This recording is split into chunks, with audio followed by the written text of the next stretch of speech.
ഇന്ന് നമ്മൾ ചർച്ച ചെയ്യാൻ പോകുന്ന ടോപ്പിക്ക് രസകരമായൊരു ടോപ്പിക്കാണ്. കണക്ക് തെറ്റാതെ പഠിക്കാം. കഴിഞ്ഞ ദിവസം എൻ്റെ സ്റ്റുഡൻ്റ് എന്നോട് ചോദിച്ച് ഞങ്ങൾ ഡിസ്കസ് ചെയ്ത ഒരു കാര്യം ഉണ്ടായിരുന്നു. അവൾ നീറ്റ് ആസ്പിരൻ്റ് ആയിരുന്നു. ഈ 2024 റിസൾട്ട് വന്നു കഴിഞ്ഞപ്പോൾ കൺഫേം ഗവൺമെൻറ് സീറ്റാണ്. കാരണം 650 മുകളിൽ അവൾക്ക് മാർക്കുണ്ട്. പല ആൾക്കാരും വന്ന് ആദരിക്കലും കാര്യങ്ങളൊക്കെ ഉണ്ടായിരുന്നു. അപ്പം അവള് ഞാനുമായിട്ടുള്ള ഒരു റിലേഷൻ, ആ കുട്ടി 10ാം ക്ലാസ്സിൽ പഠിക്കുന്ന സമയത്ത് കണക്കിന് മാർക്ക് കുറവായിരുന്നു. ഞാൻ ആ കുട്ടിയുടെ അടുത്ത് പറഞ്ഞു, നിനക്ക് ആരാവാൻ ആഗ്രഹം എന്ന് ചോദിച്ചു. അപ്പോൾ എനിക്ക് ഡോക്ടർ ആവണം മാച്ചേ എന്ന് പറഞ്ഞ കുട്ടിയായിരുന്നു.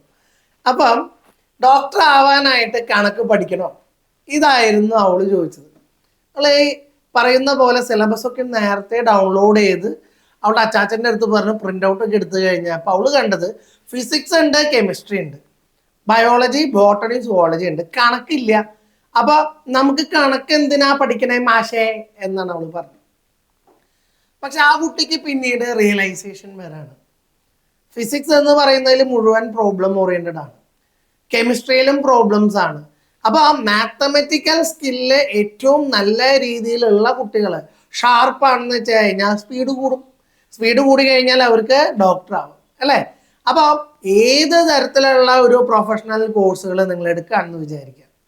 ഇതേപോലെ തന്നെ നമുക്ക് NDA, national defence academy, maths must ആയിട്ടുള്ളൊരു പേപ്പറാണ്.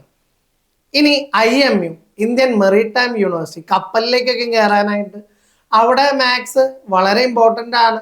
ഫിസിക്സ്, കെമിസ്ട്രി, മാത്സ് ആണ് അവിടെ വേണ്ടത്. IIT-കളിലേക്കുള്ള പ്രവേശനം, നമ്മൾ ജോയിന്റ് എൻട്രൻസ് എക്സാമിനേഷൻ JEE എന്ന് പറഞ്ഞിട്ട് 2 ടയർ പ്രോസസ്സാണ്, അല്ലേ? ഒന്ന് JEE എന്ന് പറയുന്നതിൻ്റെ മെയിൻസും അതുപോലെ JEEയുടെ അഡ്വാൻസ്ഡും. മെയിൻസ് പാസ്സായി കഴിഞ്ഞാൽ NIT-യിൽ നമുക്ക് സീറ്റ് ഉറപ്പായി. അഡ്വാൻസ്ഡ് ക്ലിയർ ആയി കഴിഞ്ഞു കഴിഞ്ഞാൽ IIT-കളിൽ നമുക്ക് സീറ്റ് കിട്ടി. ഒന്ന് ആലോചിച്ച് നോക്കിയാൽ. അപ്പോൾ മാത്സ് എന്ന് പറയുന്നത് ഈവൻ മനുഷ്യൻ്റെ ബ്രെയിൻ ഡെവലപ്മെൻറ്റിന് ഏറ്റവും ഇമ്പോർട്ടൻ്റ് ആയിട്ടുള്ള ഒരു സബ്ജക്റ്റ് കൂടിയാണ്. അപ്പോൾ അതുകൊണ്ട് തന്നെ മാത്സ് എന്ന് പറയുന്നത് നമ്മൾ എല്ലാ ദിവസവും നമ്മൾ ഡെയിലി പ്രാക്ടീസ് ചെയ്യേണ്ട ഒന്നാണ്. അപ്പോൾ മക്കളെ, നിങ്ങൾ പഠിക്കുന്ന സമയത്ത് മാത്സ് സബ്ജക്റ്റ് ഒഴിച്ചു വെച്ച് ബയോളജി എന്ന് പറയുന്നതിൻ്റെ പുസ്തകം എടുത്ത് ഈ പറയുന്ന മാഗസിൻ, വനിത വായിക്കുന്ന പോലെ മാഗസിൻ റീഡിങ് ഒരിക്കലും മെച്ചം വരില്ല. റിസൾട്ട് ഉണ്ടാവണോ, പാനും പേപ്പറും എടുത്ത് കുത്തി കുറിക്കണം. അത് വളരെ ഇമ്പോർട്ടൻ്റ് ആണ്. അപ്പോൾ തീർച്ചയായിട്ടും നല്ല റിസൾട്ട് ഓറിയൻറ്റഡ് ആയിട്ട് നമുക്ക് മുന്നോട്ട് പോകണം. നമ്മുടെ ലക്ഷ്യം എന്ന് പറയുന്നത് വിജയമാണ് എന്ന് വെച്ച് കഴിഞ്ഞാൽ ആ ലക്ഷ്യത്തിലേക്ക് എത്താനുള്ള ആയുധം ഏതാണ്? നമ്മളുടെ പാനും നമ്മുടെ പേപ്പറുമാണ്. ആ ആയുധം എടുത്ത് നമ്മൾ മുന്നോട്ട് പോവുക. റിസൾട്ട് നമുക്ക് തീർച്ചയായിട്ടും കിട്ടും.